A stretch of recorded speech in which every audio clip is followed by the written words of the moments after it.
नमो देव्ये महादेव्ये शिवाय सततम नमः। नमः प्रकृत्यै भद्राय न्यतः प्रणतः स्मताम। आज सावन मंगलवार के दिन सुनिए मंगला गौरी व्रत की संपूर्ण कथा और आरती। मंगला गौरी व्रत की पौराणिक कथा के अनुसार एक बार की बात है, एक छोटे से गांव में एक साहूकार अपनी पत्नी के साथ रहा करता था।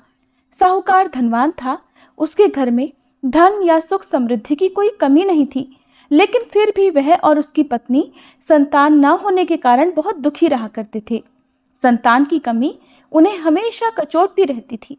एक दिन की बात है, उस साहूकार के घर में एक साधु महात्मा आए। साहूकार ने उनका खूब आदर सत्कार किया और उन्हें अपनी समस्या, अपने दुख के बारे में बताया। साधु महात्मा ने साहूकार की पत्नी को सावन महीने में मंगलवार को किए जाने वाले मंगला गौरी व्रत करने की सलाह दी। साथ में पूजा विधि के बारे में भी संपूर्ण जानकारी दी। इसके बाद साहूकार की पत्नी ने सावन महीने के पहले मंगलवार से ही मंगला गौरी का व्रत और पूजन करना शुरू कर दिया। अब वह हर मंगलवार को विधि पूर्वक व्रत और पूजा पाठ करने लगी। इस प्रकार कई महीनों तक उसने ये व्रत किया।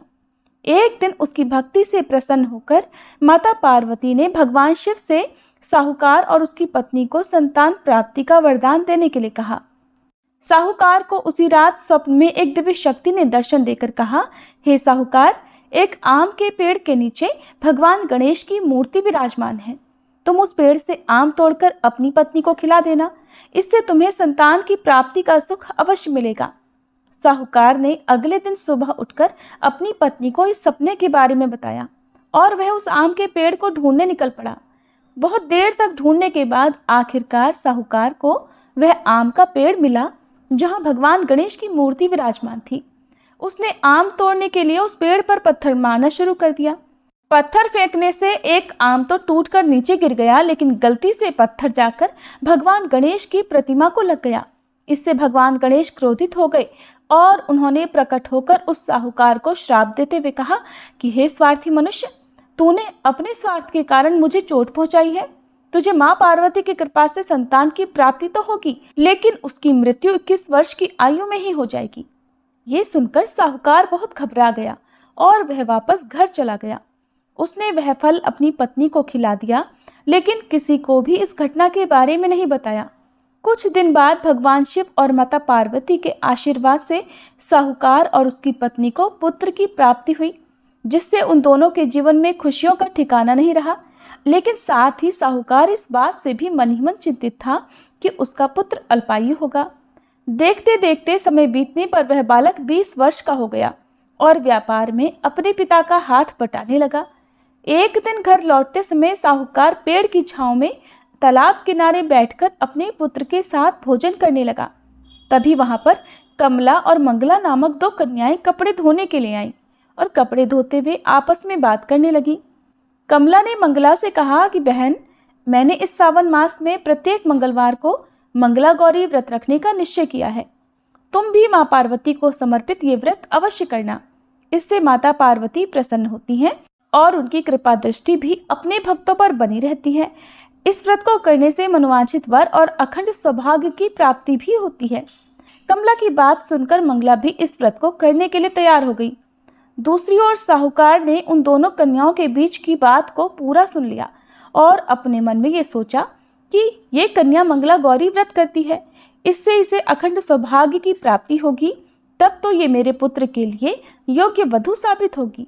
ऐसा सोचकर वह उन दोनों के विवाह का प्रस्ताव कन्या के पिता के पास लेकर गया। साहूकार की गांव में प्रतिष्ठा और मान होने के कारण कमला के पिता अपनी पुत्री का विवाह साहूकार के लड़के से करवा देते हैं। विवाह के बाद भी कमला विधि पूर्वक मंगला गौरी का व्रत रखना जारी रखती है। उसकी इस भक्ति भाव से प्रसन्न होकर एक दिन माता पार्वती उसे स्वप्न में दर्शन देती हैं और कहती हैं, बेटी, मैं तुम्हारी भक्ति से अत्यंत प्रसन्न हूँ, इसलिए तुम्हें अखंड सौभाग्य का वरदान देती हूँ। लेकिन तुम्हारा पति अल्पायु है, इसलिए अगले महीने मंगलवार के दिन एक सांप तुम्हारे पति के प्राण लेने आएगा। तुम उसके लिए एक प्याले में मीठा दूध रख देना, उसके पास एक खाली मटका भी रख देना। सांप दूध पीकर उस मटके में चला जाएगा, तब तुम उस मटके को ऊपर से कपड़े से ढक देना। अगले मंगलवार को कमला ने माता पार्वती की बात मानकर एक प्याले में मीठा दूध रख दिया और पास में एक मटकी भी रख दी। सांप ने आकर दूध पिया और मटके में जाकर बैठ गया। कमला ने उस मटके पर कपड़ा बांधकर उसे जंगल में रख दिया। माता पार्वती की कृपा से कमला के पति के प्राण बच गए। इस प्रकार मंगला गौरी व्रत के पुण्य फल से साहूकार का वह पुत्र श्राप मुक्त हो गया। जब कमला ने घर में सबको इस चमत्कारी व्रत के बारे में बताया तब सभी आश्चर्यचकित रह गए। उसके बाद साहूकार और उसकी पत्नी ने अपने पुत्र और पुत्रवधू को आशीर्वाद दिया और फिर पूरा परिवार सुख से जीवन बिताने लगा। अब सुनिए मंगला गौरी व्रत की दूसरी कथा। एक बार एक गांव में एक बूढ़ी माई रहा करती थी। बूढ़ी माई का एक बेटा था जिसका नाम था भोला। उसकी पत्नी रूपा थी। भोला अपनी माँ का बहुत ख्याल रखता था। बहू भी बहुत सीधी थी, लेकिन बूढ़ी माई दिन रात अपनी सीधी सादी बहू से झगड़ा किया करती थी। एक दिन बूढ़ी माई ने घर आकर बताया कि बहू सुन, मैं शिवजी के मंदिर से आ रही हूँ। वह सब बात कर रहे थे कि अगर सावन के सोमवार का व्रत करके अगले दिन मंगलवार को मंगला गौरी व्रत किया जाए तो भोले बाबा और माँ पार्वती की कृपा से तुझे बेटा हो सकता है। तब रूपा कहने लगी, माँ जी, लेकिन मैं तो केवल सोमवार का व्रत करती हूँ। ठीक है, अब आप कह रही हैं तो मैं इस बार दोनों व्रत करूँगी। बूढ़ी माई ने तो केवल अपनी बहू को परेशान और भूखा रखने के लिए सब कहा था। बूढ़ी माई ने इसके बाद अपनी बहू से और कहा कि बेटा, ऐसे व्रत नहीं करना है। दोनों दिन कुएं से 7 घड़े पानी शिवलिंग पर चढ़ाना है। रूपा ने ये सुना तो परेशान हो गई। कहने लगी, माँ जी, मैंने तो ये सब करते किसी को नहीं देखा। बूढ़ी माई को गुस्सा आ गया। कहने लगी, तो मैं क्या झूठ बोल रही हूँ? ये तो केवल संतान प्राप्ति का उपाय है जो तुझे ही करना पड़ेगा। सास की बात सुनकर रूपा चुप हो गई, क्योंकि अब उसके लिए कुछ और करना बाकी ही नहीं था। कुछ दिनों के बाद सावन का पवित्र मास शुरू हो गया। रूपा ने पहले सोमवार को पूजा पाठ करके व्रत शुरू किया और 7 घड़े पानी कुएं से भरकर शिवलिंग पर चढ़ा दिया। कुआं मंदिर से बहुत दूर था, इसलिए उसे पानी लाने में बहुत देर लग गई। ये सब करने में शाम को जब रूपा वापस आई तो देखा उसका पति भोला बहुत गुस्से में घर के बाहर बैठा है। रूपा के पूछने पर उसने गुस्से में कहा कि कहाँ चली गई थी? इतनी देर लगती है जल चढ़ाने में?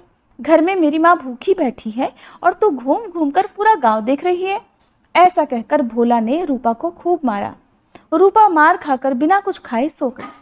अगले दिन उसकी सास कहने लगी, बहू, आज तुझे फिर से जल चढ़ाने जाना है। ये सुनकर रूपा ने कहा, माँ जी, मैंने कल से कुछ खाया नहीं है और इनकी मार से मेरा पूरा शरीर दुख रहा है। आज मैं पानी का कलश कैसे उठा पाऊंगी? सुनकर बुढ़िया ने कहा, कुछ भी कर, लेकिन ये तो तुझे करना ही पड़ेगा। रूपा पूजा करने चल पड़ी। मंदिर में पूजा करने के बाद वह कुएं पर आई और बड़ी मुश्किल से उसने पहला कलश भरा और चल दी, लेकिन कुछ ही दूरी चलने पर वह गिर पड़ी। उसका मटका भी टूट गया। रूपा एक पेड़ के नीचे बैठकर रोने लगी। तभी वहां पर एक साध्वी आई और कहा कि बेटी, क्यों रो रही है? रूपा ने रोते हुए सारी बात बता दी। वह साध्वी और कोई नहीं बल्कि स्वयं माता पार्वती थी। उन्होंने कहा कि बेटी, तू एक काम कर, 1 लोटा जल का ले और उसमें 7 बार थोड़ा थोड़ा शिवलिंग पर चढ़ा देना और घर जाकर अपनी सास से कहना, मैंने जल चढ़ा दिया। रूपा कहने लगी, माँ जी, लेकिन ये तो झूठ होगा और मेरा मटका भी तो टूट गया। तब वह साध्वी कहने लगी, ये ले लोटा, इसमें जल भरकर चढ़ा दे और इसे घर ले जाना, लेकिन छुपा कर रख देना। रूपा ने ऐसा ही किया। दोपहर को ही वह घर पहुंच गई। बूढ़ी माई के पूछने पर उसने वही बता दिया जो साध्वी जी ने बताया था। शाम को माँ मंगला गौरी की पूजा करके उसने उपवास पूरा किया। इस तरह 2 मंगला गौरी व्रत पूरे हो गए। लेकिन जब तीसरे व्रत की बारी आई तो बूढ़ी माई चुपचाप रूपा के पीछे गई और उसने सब कुछ सच सच देख लिया। बूढ़ी माई ने घर आकर अपने बेटे को सारा हाल बता दिया। भोला ने फिर से रूपा को मारने के लिए जैसे ही हाथ उठाया, वहां पर माँ पार्वती प्रकट हो गई और उन्होंने कहा, रुक जा भोला। ये सुनकर भोला रुक गया। बूढ़ी माई माँ पार्वती के पैरों में गिर गई। भोला भी अपनी गलतियों के लिए माफ़ी मांगने लगा। तब माता पार्वती ने कहा कि माफ़ी मांगनी है तो इससे मांग जो तेरे और तेरी माँ के अत्याचार सहकर भी पत्नी धर्म निभा रही है। तब भोला ने रूपा से माफ़ी मांगी। बूढ़ी माई ने कहा, बेटी, मुझे माफ़ कर दे, तुझे परेशान करने के लिए ही मैंने ये सब कुछ कहा था। रूपा माता पार्वती से कहने लगी, माँ, इस संसार से मेरा मन भर गया है, आप मुझे भी अपने साथ ले चलिए। देवी पार्वती ने कहा, ठीक है, आज से तू मेरी कृपा से जंगल में एक आश्रम बनाकर भक्ति करेगी, लेकिन इन दोनों को इनकी करने की सजा जरूर मिलेगी। रूपा ने कहा, माँ इन्हें माफ़ कर दीजिए। ये सुनकर माता पार्वती ने कहा कि आज तुम्हारी बहू के कारण तुम्हें जीवन दान मिला है। जाओ इस लोटे को रख लो, तुम्हारे परिवार में कभी अन्न और धन की कमी नहीं होगी। लेकिन मैं अपनी बेटी को साथ लेकर जा रही हूँ। तब माँ और बेटे दोनों एक बार फिर से माता पार्वती के चरणों में गिरकर विनती करने लगे और उनसे क्षमा मांगने लगे। कहने लगे कि आप रूपा को साथ लेकर मत जाइए। माता पार्वती को उन पर दया आ गई। उन्होंने उन दोनों माँ बेटे को सद्बुद्धि दी और उसके बाद रूपा भी अपने परिवार के साथ हंसी खुशी रहने लगी।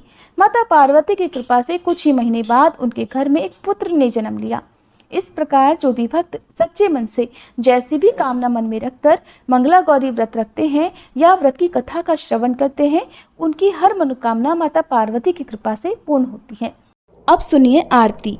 जय अम्बे गौरी मैया, जय श्यामा गौरी, तुमको निश दिन ध्यावत, मैया जी को सब दिन मनावत, हरि ब्रह्मा शिवरी। जय अम्बे गौरी, मांग सिंदूर विराजत, टीको मृग मद को, मैया टीको मृग मद को, उज्ज्वल से दो नैना, निर्मल से दो नैना, चंद्र वदननी को।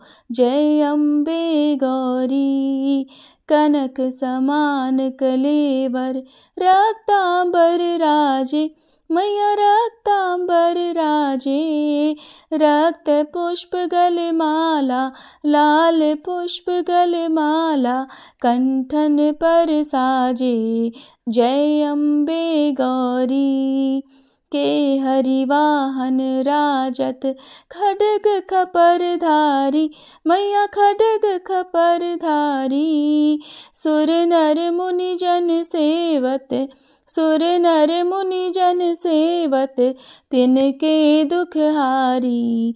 जय अम्बे गौरी, कानन कुंडल शोभित, नासाग्रे मोती, मैया नासाग्रे मोती, कोटिक चंद्र दिवाकर, कोटिक चंद्र दिवाकर, राजत समज्योति। जय अम्बे गौरी, शुंभ निशुंभ विदारे, महिषासुर घाती, मैया महिषासुर घाती, धूम्र विलोचन नैना, मधुर विलोचन नैना, निश दिन मदमाती। जय अम्बे गौरी, चंड मुंड संहारे, शोणित बीज हरे, मैया शोणित बीज हरे, मधु कैटभ दो मारे, मधु कैटभ दो मारे, सुर भयहीन करे।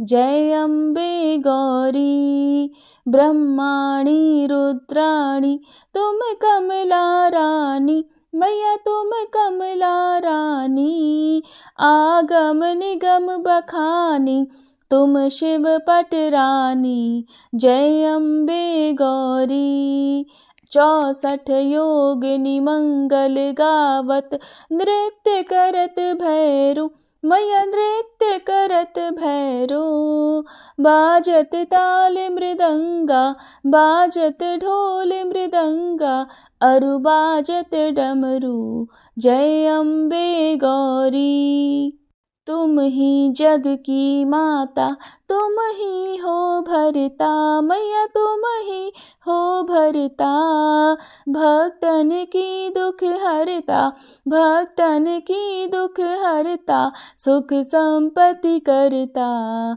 जय अम्बे गौरी, भुजाचार अति शोभित, वर मुद्राधारी, मैया वर मुद्राधारी, मन वांछित फल पावत, मन इच्छा फल पावत, सेवत नर नारी। जय अम्बे गौरी, कंचन थाल विराजत, अगर कपूर बाती, मैया अगर कपूर बाती, श्रीमाल के तुम्हें राजत, श्रीमाल के तुम्हें राजत, कोटि रतन ज्योति, जय अम्बे गौरी। श्री अम्बे जी की आरती जो कोई नर गावे, मैया जो कोई नर गावे। कहते शिवानंद स्वामी, रटत भोलानंद स्वामी, सुख संपत्ति पावे। जय अम्बे गौरी, जय अम्बे गौरी, मैया जय श्यामा गौरी। तुमको निश दिन ध्यावत, मैया जी को सब दिन मनावत, हरि ब्रह्मा शिवरी, जय अम्बे गौरी।